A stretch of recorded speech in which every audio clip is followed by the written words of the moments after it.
We're making my version of shepherd's pie. This ain't no regular shepherd's pie, okay? This is shepherd's pie with some boom shakalaka. I want to start off by saying I never made shepherd's pie before, and this is kind of what I created and what I came up with, kind of like a New York style. As some of y'all may already know, I'm from the East Coast, 978, that's how we do. Our food is a little bit more flavorful than most. We are just gonna have to experience this together, sis. So we're gonna start off with boiling some water, and of course we gotta season our water. I use cheap versions of chicken stock. I'm adding some chicken bouillon into the boiling water. Ain't nobody wanna make potatoes and some plain old water. And the reason why I'm adding some butter, I'm not adding too much. I'm just adding it just to keep my pot clean, so none of the potatoes stick to the bottom of the pot. My potatoes, I always use red potatoes.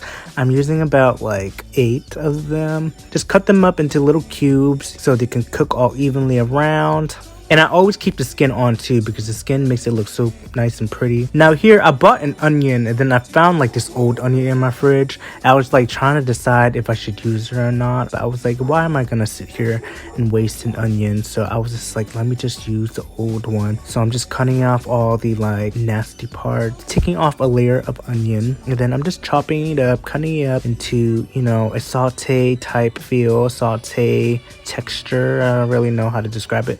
Putting in a bowl on the side, and then we're getting some green onions. I'm only taking one stalk, just using it for garnish.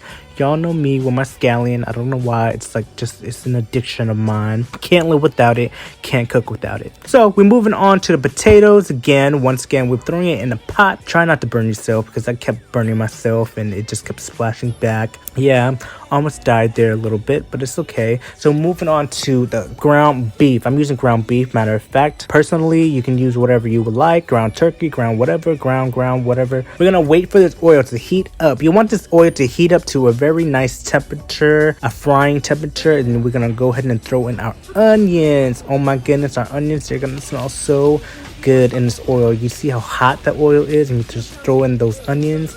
I'm throwing in also a spoonful of minced onions. I use a jar of the minced onions because I actually been getting into using the pre-minced onions, just because I've been getting more lazy in the kitchen nowadays, and I just found that it's so much more convenient to use, but it's a little bit more sour because I think they add like lemon to it to preserve it. We're gonna saute it up until it gets nice brown and golden.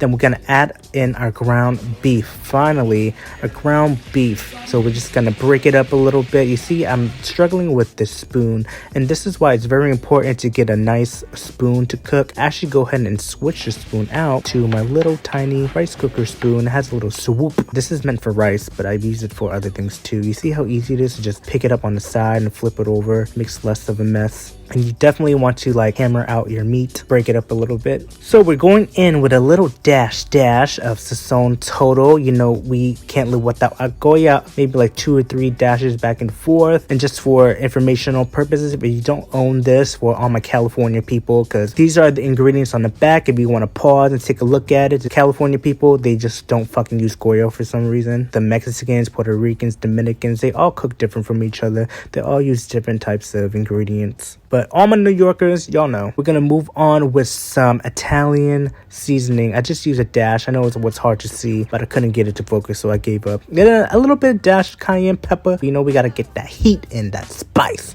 that and I'm gonna go in with my Creole seasoning. I use this thing for everything, sis. Creole. This is my go-to. We're just dashing up a little bit, shebang.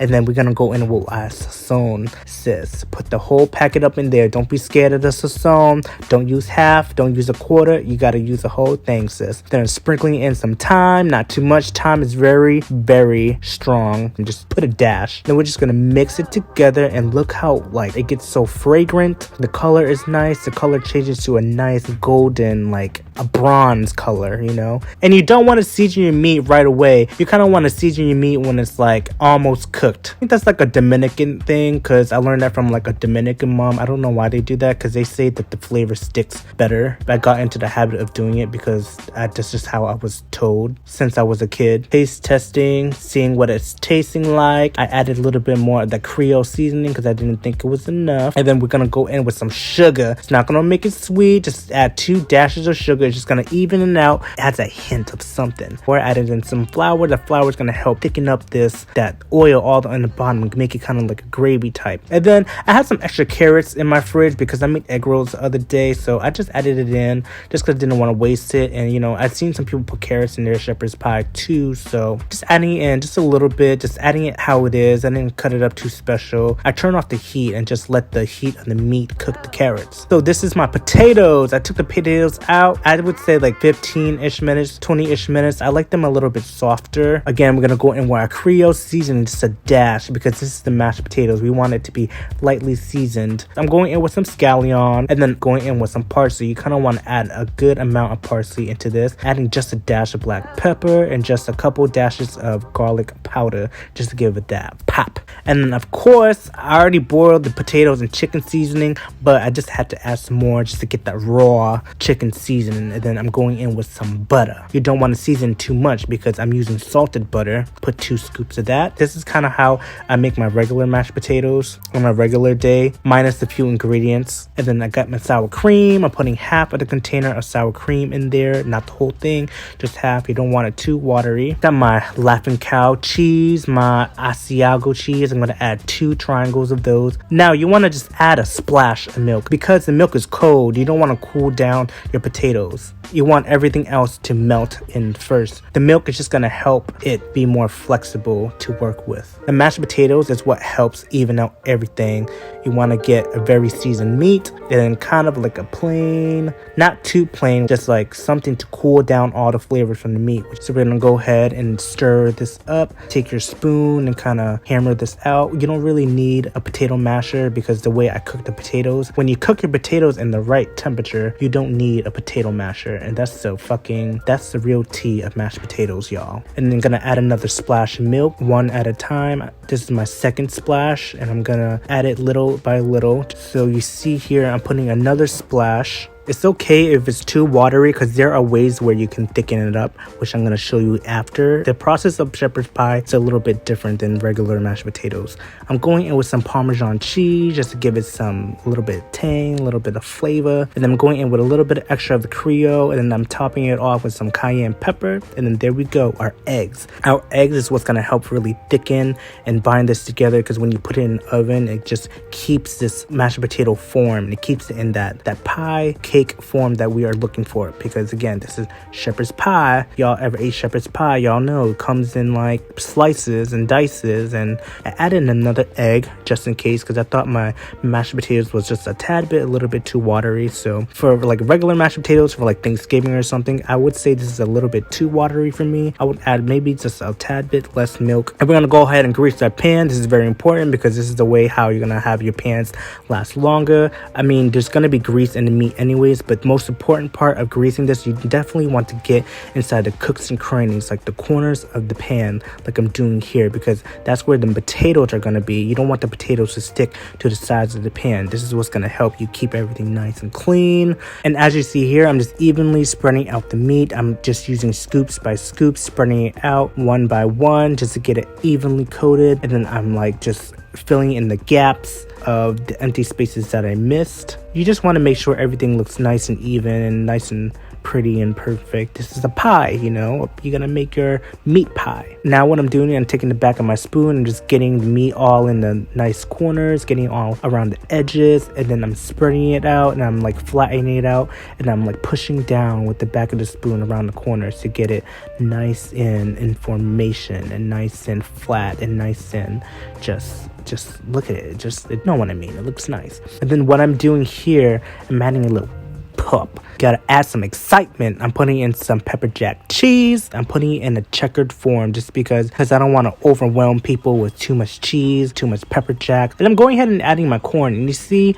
one can just wasn't enough. It didn't fill it up like the way I wanted to. So I added another can of corn just to get that nice layer of corn, you know, the nice yellowness. And then you're gonna do the same thing you did with the meat, with the mashed potatoes.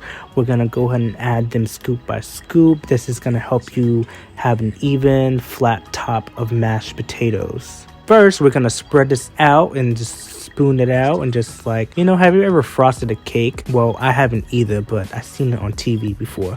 But this is what we're gonna be doing with the mashed potatoes. You just want to get inside the corners and get it very nice and flat, and just get it, I don't know, just get it nice and pretty. The top layer of mashed potatoes is really what's gonna make your dish. That's what's really gonna stand out first. That's the first thing people are gonna see. And you see all the potato skins inside the mash. It looks so nice and just looks so beautiful. It just, everything goes together. Like, I don't know why, my eye for design with food is just so extravagant. And then you see me here, I'm going underneath, taking a little peek to see if it's nice and even. I'm just going in with the extra mash that I had and just filling in the gaps that I missed and putting in all the lumps and bumps and creating just a nice flat top. And look at that. A nice flat, everything even, everything nice. It just looks like a filled dish. It just looks like there's just so much in there, you know what I mean? And then I didn't really know what I was doing here. I was just making lines because I just thought, like, I don't know, just add something to it. But it just made me think about, like, wow, I just wasted so much time trying to flatten top out, and I'm just out here just unflattening out. So I was just, I don't know what I was doing. Anyways, I'm topping it off with the cheese, pieces of the cheese, breaking it up, putting on some scallion on top, and I'm going in with my dried parsley just to give it some more of that green color. And I did spill some extra a little bit, and then I went in with my cayenne pepper, and I did do a big spill, as you can see there. And then I tried to go in with my spoon, and I tried to fix it, but it just wasn't working. So I was like, wow, what a waste of fucking time. So I just went in with the back of the spoon again, and I just flattened it back out because I was just so defeated. I was like, all that for nothing because I just fucked everything up. But it's okay, it's fine. I was just very upset I didn't really get the nice frame because I really wanted to see how it came out. So I'm popping this in the oven at 400 degrees for about 30 minutes. Go ahead and broil it for another 5 minutes because we have that cheese on top. We want to make everything nice and golden on top. And then now it's time for the reveal. We're gonna take this little thing, this little bad boy out. And then again, you know, my scallion, just gonna go ahead and sprinkle on some, and then, you know, go ahead and take your pictures, take my, you know, I had to take my IG pics. We're just gonna get in here and just show you all the nice details of everything. You see the cheese gives that nice brown burnt little color part, and you see some of the scallions are a little burnt too.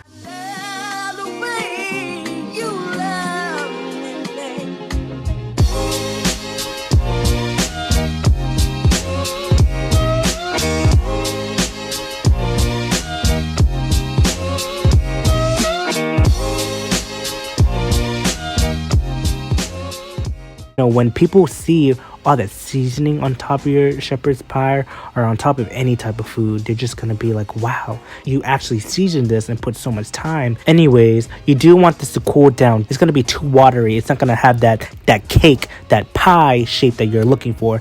As you see here, I am cutting it up, but I did cut it up too early. But you know, I'm very impatient. I just wanted to taste it to make sure that like it was taste approved to post this video. And for me, it was definitely taste approved. This was actually the best shepherd's pie I ever had in my life. And I actually gave this to somebody else too, and they told me it was the best shepherd's pie they ever had in their life. Trust me, sis, I'm the best cook up in this fucking bitch. And you see me, this is why you need to wait for it to cool down. So yeah, give this video a like and definitely subscribe for more content.